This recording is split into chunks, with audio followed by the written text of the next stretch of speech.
So here's the next stage of the engine assembly. I'm going to try and show you the gearbox linkage and the selector mechanism. So I've obviously put the two halves of the crankcase together and I've nifted it all up and I've checked it's all working.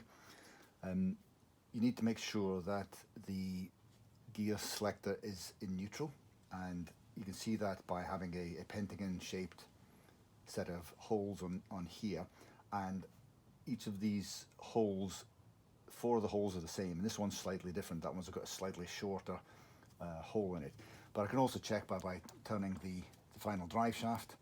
You can see that it turns this shaft here, but it does not turn that shaft in the middle, and that's the one that goes through into the clutch.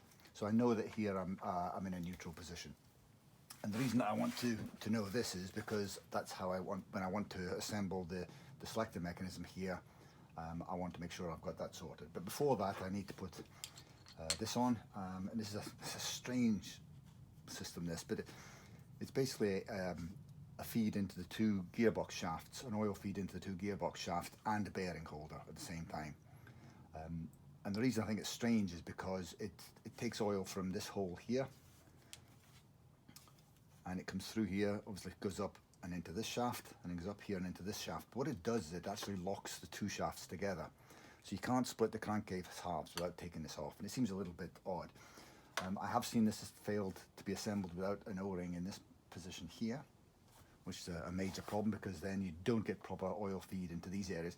It's not going to be a real deal breaker because the oil does spray about the gearbox sections, but it is nice to have the oil going where Honda expected you to have the oil going. I've got some nice new screws. I'm going to then just put this on. When you put this on, you need to be aware that this tends to be a little bit free because it's only held at the other one bearing, so you need to make sure that it goes into this area properly, because you do have quite a tight fit around this section here. Anyway, I'll go ahead and get that done, and we'll come back and I'll show you this section here. Okay, so I've now got this bearing securing plate in place. The next part is to look after this section here, which contains all the indents for the gear selector mechanism. So I've put the plate on at the back and located it in with this stud. I just see here that I'll try and point out that the tang actually goes into, I'll try and point it with a screwdriver, it goes into the gear selector shaft holder, and so that the tang actually goes in and this one sticks out.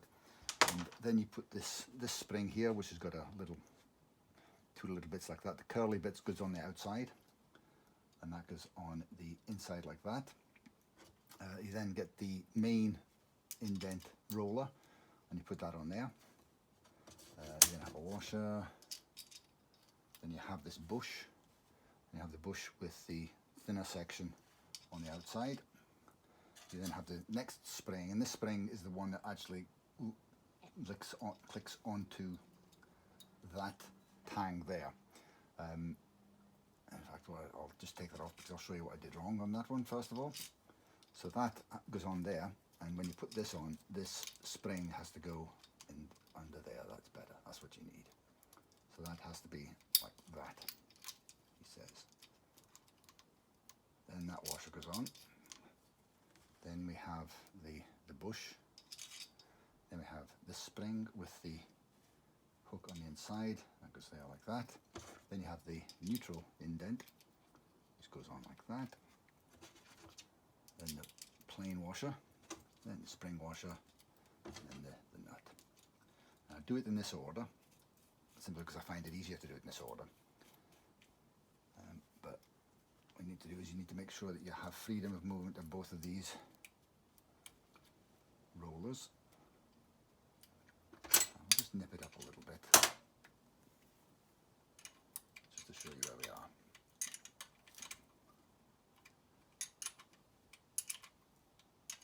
I'm going to do it too tight. There we go. So this roller here catches onto the all 5 pins. The selector mechanism, which I'll show you later, this one here connects onto 4 pins. And then this roller here only connects onto the neutral section on this indent wheel here.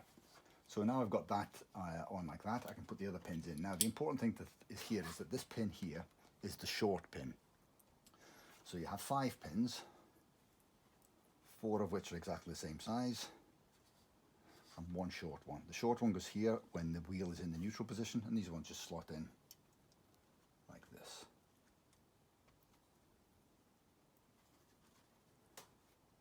Right. Then you have the next section where you have a washer, a plate, another washer, and then the outer plate. I've got a nice new shiny screw again here. It goes in there. You then have the washer, that plate, and another washer.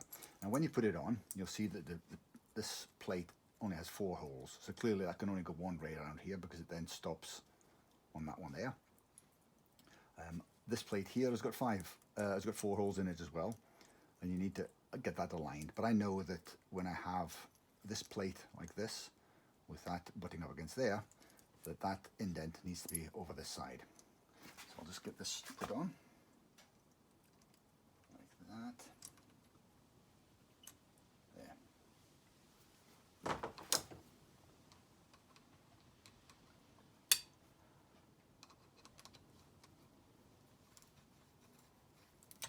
And that is it. So I'll tighten that up in a minute, but I just want to show. So that's it in the neutral position. This wheel now needs to get into there. So I'm going to loosen that again, pull it around and put it into that position. So therefore it's locked in the right place, and I've got everything sorted for that. The next part is then to put this, I'll just quickly go through this. The next part is to put this on, which is the gear selector. You have the spring on the back of it. There is another spring in here. I won't put that on just yet because that's easy to put on. But you just need to make sure that the 2 tangs go either side of that pin, and that when that goes in, that fits over the top like that, and so therefore it can operate the pins inside this wheel, and that's the stop and return, which actually keeps that in the right location.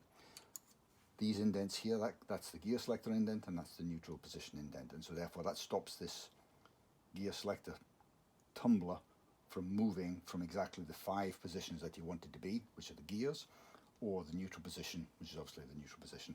And this is the device that basically just turns it and turns this wheel and operates 1 gear at a time. I'll put it all together so you can see how it looks, and then we'll take it from there.